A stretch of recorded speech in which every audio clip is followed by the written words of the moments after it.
From the headquarters of Telesur English in Quito, Ecuador, I am Estefania Bravo, and this is From the South.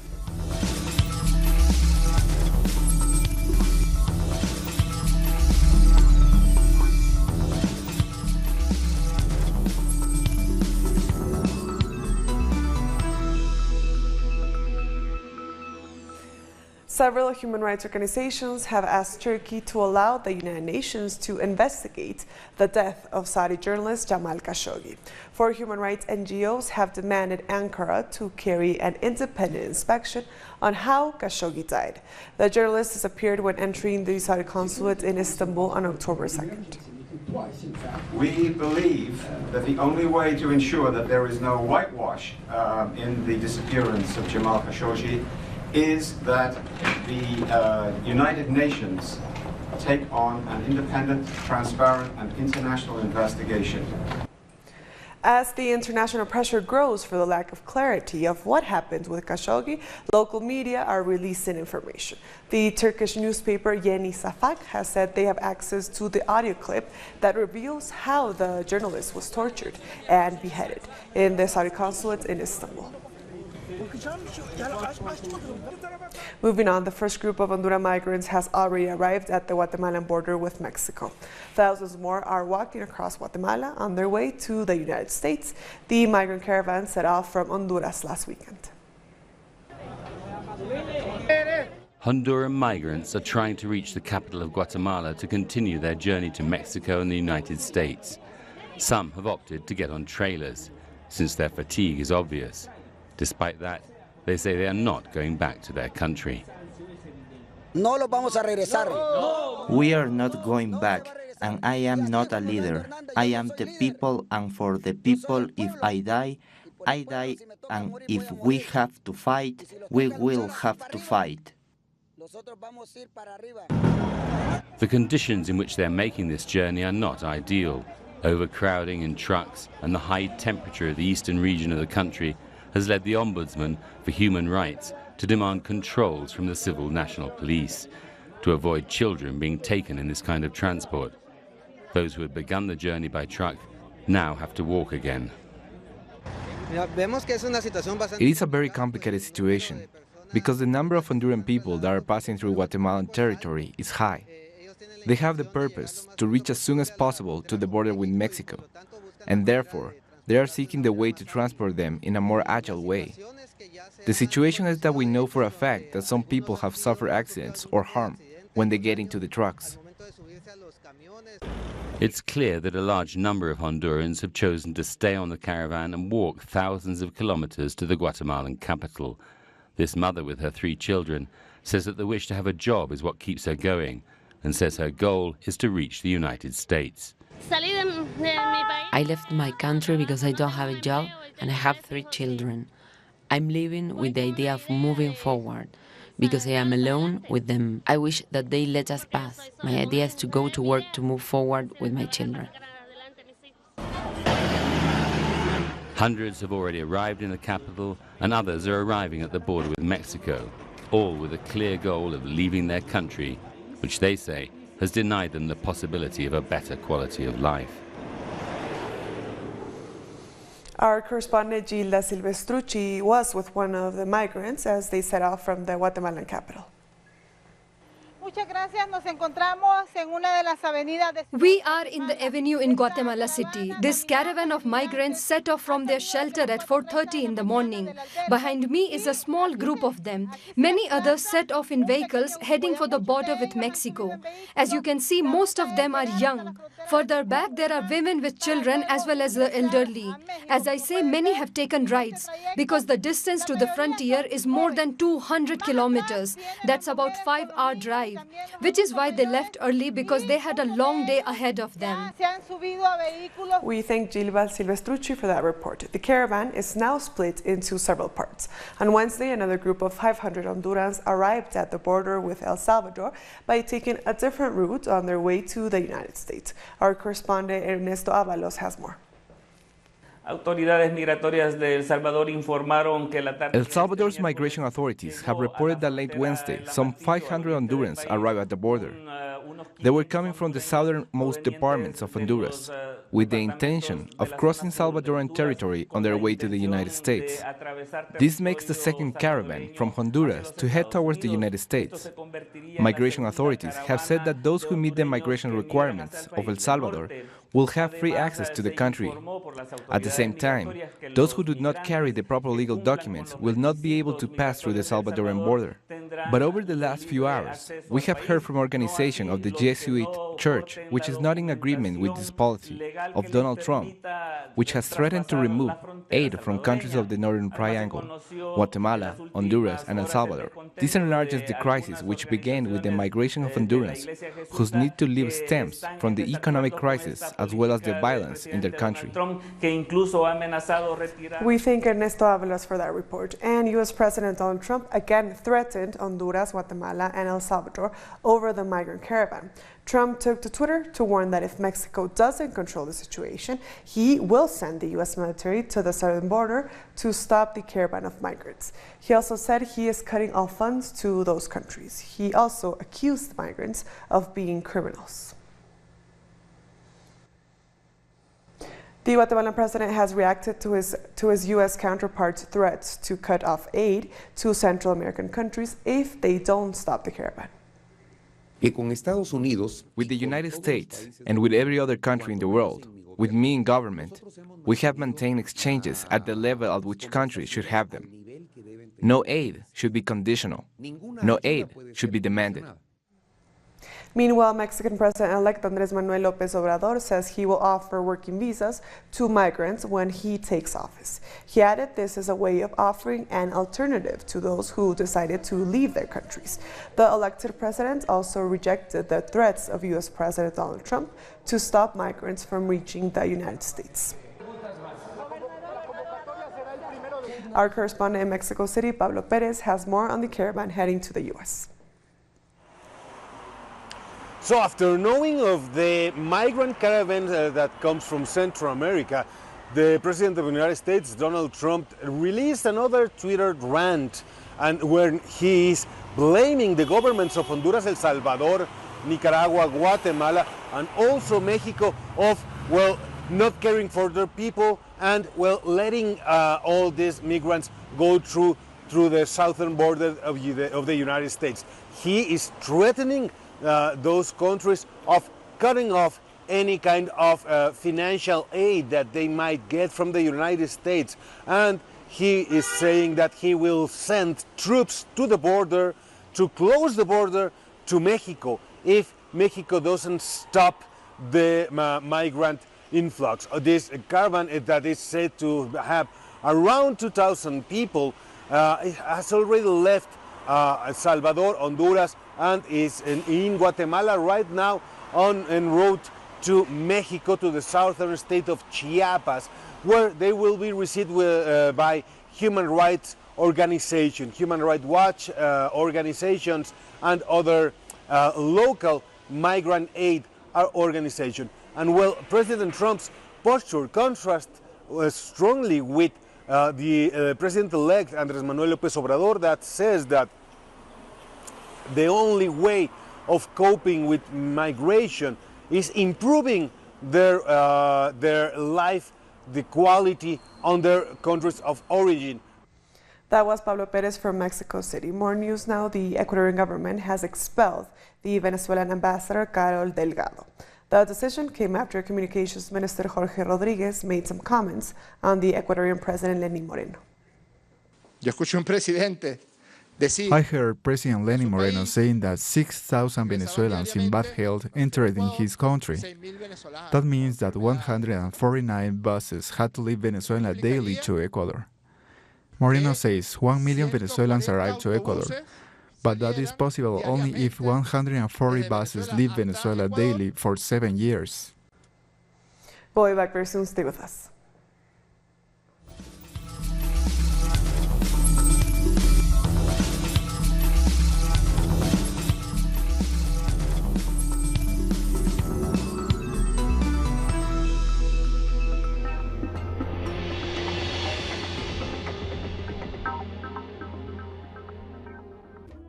An occasion to enjoy the cultural diversity that defines our South American essence.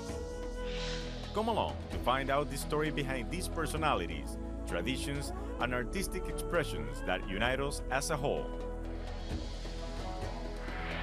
Real Lives, Friday, only on Telesur.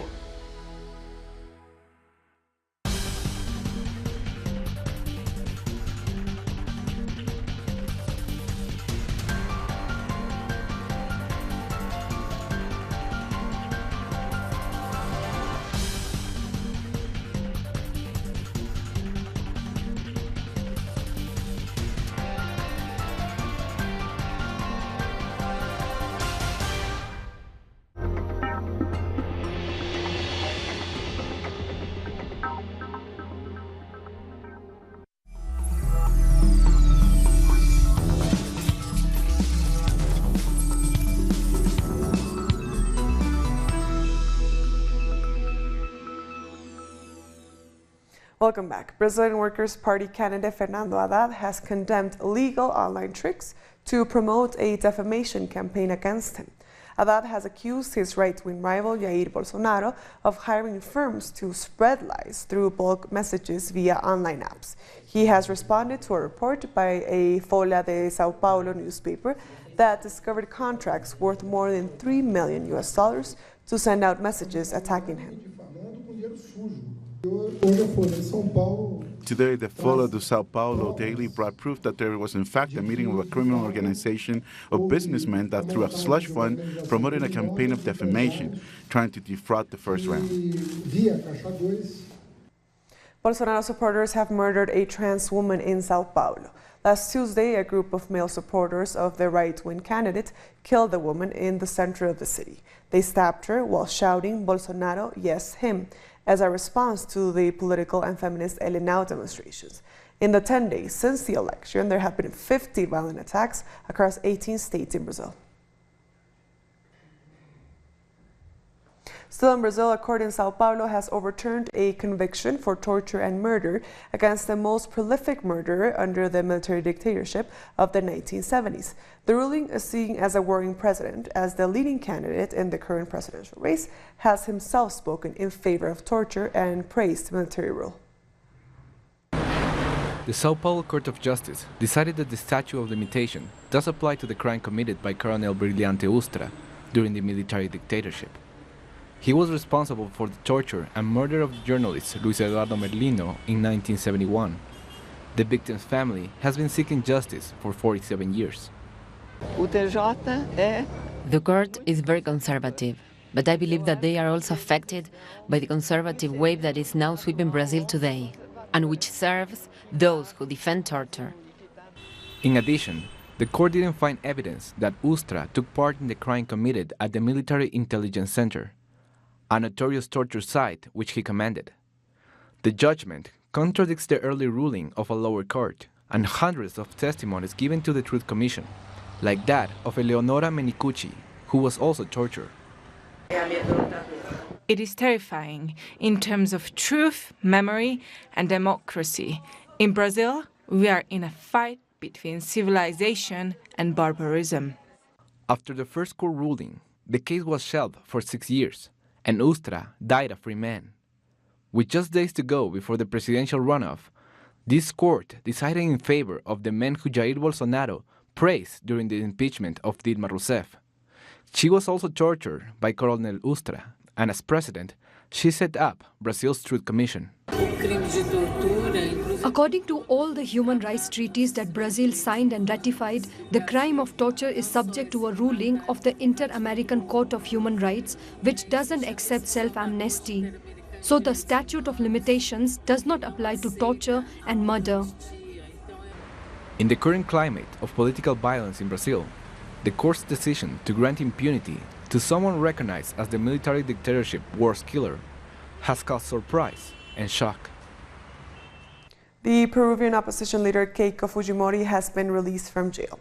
After a week under arrest, the court overturned her detention. She was accused by prosecutors of receiving money from the Brazilian construction firm Odebrecht for her election campaign in 2011. Peruvians have taken to the streets again to reject corruption in the political and justice systems.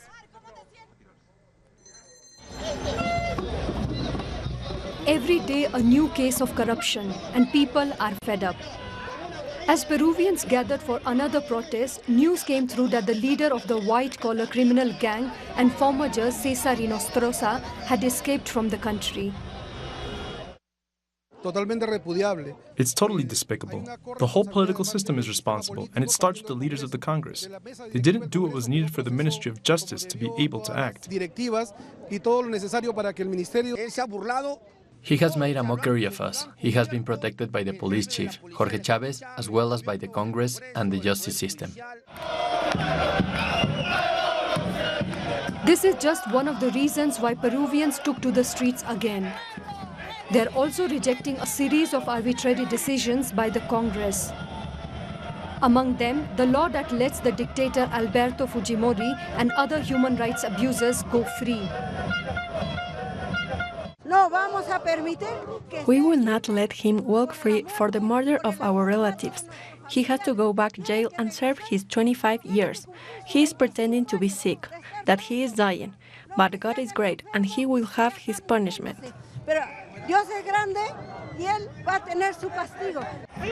The demonstrators say that instead of legislating in favor of the country, Congress has turned into a cover for those accused of corruption. Among them, the public prosecutor Pedro Chaverri and pro-Fujimori congressmen and their allies. It has become a gangster institution. It just serves the powerful, never the people. They are passing laws to protect criminals. There are parties like Popular Force, APRA, just protecting corrupt judges. We asked the president to close Congress immediately. The protest was not only directed at Congress. Peruvians also want the justice system to punish severely the politicians and former presidents accused of corruption. Several application-based delivery riders have teamed up in Argentina to form a new trade union. They want their employment status to be formalized in law. There are over 100,000 Argentinians working as riders, but they are not eligible for certain rights that covers accidents at work, health benefits, and retirement plans. Officials from the Provisional Riders Trade Union have already met with lawmakers for setting up basic employment standards. This initiative is the first of its kind in Latin America. Meanwhile, media organizations and leaders of journalism sectors made a bill to declare emergency in communications and freedom of expression. Times have changed in Argentina and plurality of voices is low. More than 3,000 media workers have been sent home, and that's just in the last 2 years. So-called freedom of expression tends to favor media corporations that benefit from the current government. There have been multiple layoffs, public media closures, the withdrawal of public communication politics, the virtual abandonment of digital open TV, and many other signals.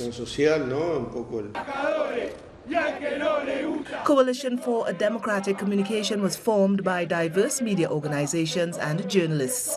They have submitted a bill to declare an emergency in communications. It proposes a halt on layoffs and suspensions of media workers for 1 year in Argentina. All channels, radios, and newspapers that have been closed have never been reopened. Plurality of voices has shrunk. This emergency law not only tries to halt layoffs for a period of time, but it also proposes that media outlets facing challenge will receive financial assistance, help from the government, especially to help pay workers' salaries. The proposed law also aims to level the playing field so that the smaller media outlets have an equal opportunity to broadcast in the interest of transparency. We have never experienced anything like this. Media and journalists are being attacked. If a journalist has a different opinion from the government, they are targeted. I have never seen anything like this before. The crisis is directly affecting media workers and alternative media outlets, yet it is benefiting big corporations. Alternative voices are being silenced. Chile has closed new deals to increase lithium mining production in the Atacama Desert. But reports say one of the companies involved extracted more lithium in the area than its permits allowed. Experts say the Chilean authorities and the companies have no clear understanding of how their activities affect water sources in the area. Lithium industry watchers say water supply there is of huge importance in satisfying soaring global demand. When they ask me if the basin is drying up or not, the truth is I do not know. The environmental commitments, the data presented by the companies in the framework of the resolution of environmental qualification, in my technical opinion, are not sufficient to give guarantees that we are not going through a water crisis and that it could run out suddenly. We don't really know. Mexico may be hit by a brewing hurricane as early as next week. The tropical threat, churning just south of the Gulf, is expected to ramp into a hurricane. The next tropical storm in the eastern Pacific Ocean will be named Vicente. The country remains on high alert. This storm is a couple hundred miles. Antigua and Barbuda may soon have a multi-million-dollar cannabis wellness center, compliments of U.S. actress Whoopi Goldberg. Goldberg approached the Antiguan government with the proposal, a $400 million investment. Antigua has decriminalized marijuana and is set to legalize medical and recreational cannabis. Of himself as someone who is dying because We'll be back very soon. Stay with us.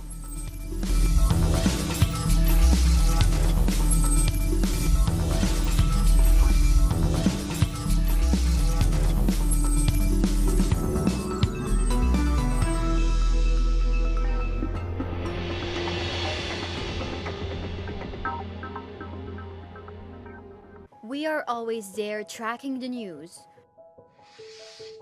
We seek equality. We defend the truth. It's a hard job, but we are not alone. We count on a new ally.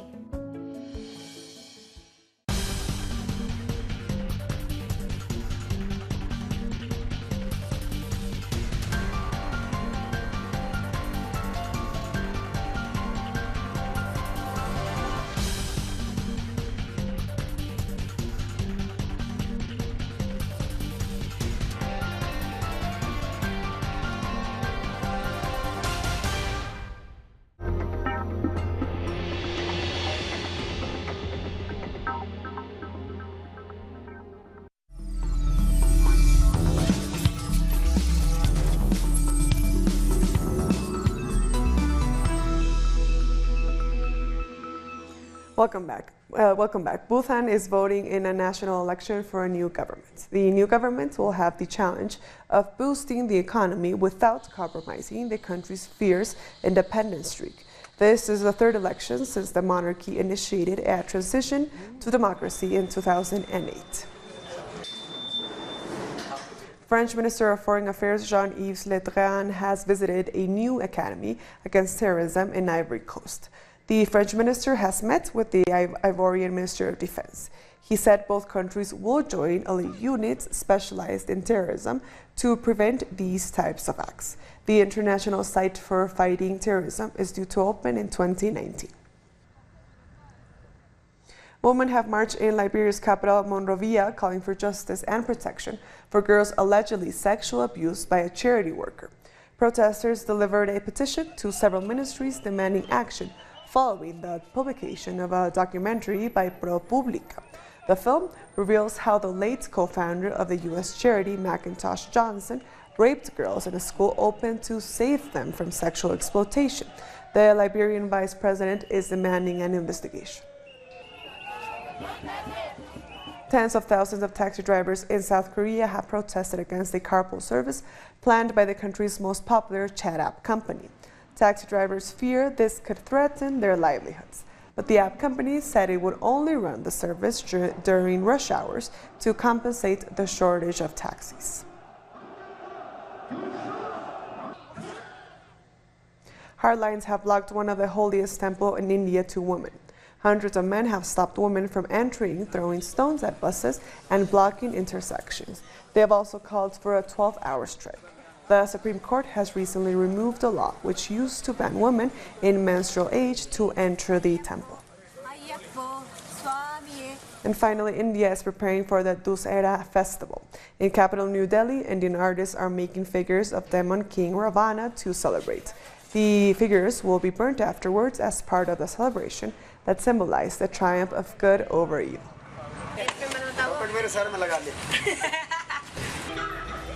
And with that story, we've come to the end of this news brief. These and other stories, as always, find them on our website at telesurtv.net/English.